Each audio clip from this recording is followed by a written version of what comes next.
Hola, ¿qué tal? Bienvenidos a esta videoclase sobre las consecuencias de la lucha entre liberales y conservadores. En primer lugar, cabe mencionar que una de las consecuencias principales de la división ideológica entre liberales y conservadores fue la Guerra de Reforma, que enfrentó a dos gobiernos simultáneos. Por un lado, el gobierno liberal, que igual que su facción ideológica, los liberales, están defendiendo la Constitución, tienen su sede en Veracruz, han armado un ejército improvisado que no cuenta con grandes tácticas militares ni muchos recursos y tienen en su contra a la Iglesia, puesto que recordemos que dentro de las leyes de reforma hay una que quita los privilegios a la Iglesia. Por otro lado, en la Ciudad de México hay un gobierno conservador que está buscando derogar las leyes reformistas que acabamos de mencionar, tiene su sede en la capital y cuenta con el apoyo de la Iglesia, además del apoyo de ciertos países europeos a los que han ido a visitar en búsqueda de que les otorguen apoyo financiero. Esta guerra, la guerra de reforma de 3 años, culminó con el triunfo de los liberales al mando de Benito Juárez y en apariencia va a dar un periodo de paz a nuestro país. Decimos que en apariencia porque viene otro conflicto que conocemos como la Segunda Intervención Francesa, que también deriva de esta eterna lucha entre los liberales y los conservadores.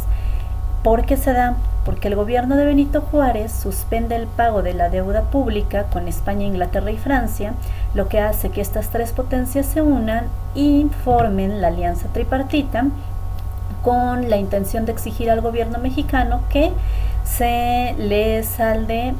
todo lo que adeuda. En segundo lugar está el rompimiento de la alianza, puesto que se establecen negociaciones en Veracruz y tanto España como Inglaterra se retiran del país, lo que no hace Francia. Al quedarse dentro del territorio provoca un conflicto armado que tiene su máxima expresión en la batalla del 5 de mayo llevada a cabo en Puebla y que culmina con la toma de la misma y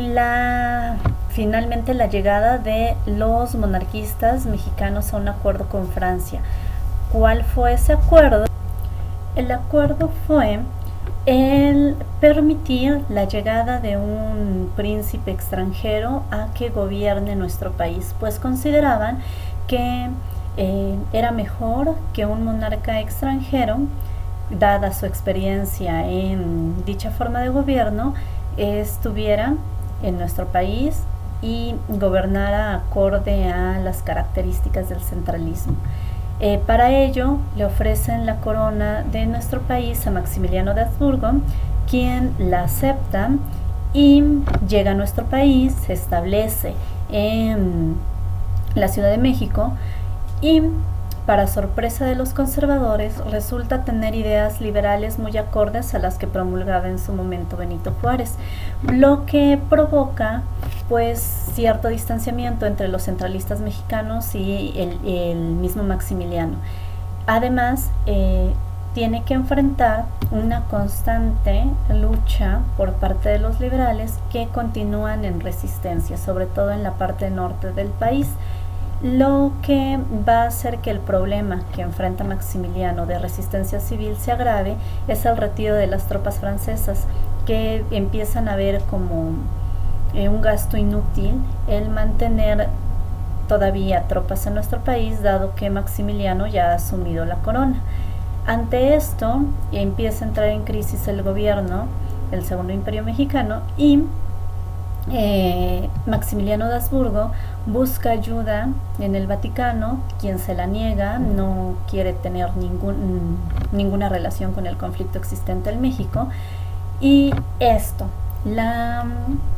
retirada de las tropas, el alejamiento de Maximiliano de los centralistas mexicanos, la negada de ayuda del Vaticano y el término de la guerra de secesión en Estados Unidos llevan a la derrota total del imperio de Maximiliano. Dicho gobierno termina cuando Maximiliano es condenado a pena de muerte, puesto que es lo que decreta el gobierno mexicano a todo aquel que sea considerado traidor a la patria. Con esto culmina el Segundo Imperio Mexicano, ¿sí? Como podrán haberse dado cuenta, la lucha constante entre liberales y conservadores, ese choque, provocó vulnerabilidad en nuestro país, no solamente interna, sino que los países extranjeros, ambiciosos, buscando expansión, pues también se dieron cuenta que el país estaba vulnerable. Entonces estas son las principales consecuencias de ese choque entre los dos grupos ideológicos que dominaban nuestro país, que eran los liberales y los conservadores. Bueno, hasta aquí, nos vemos la próxima clase.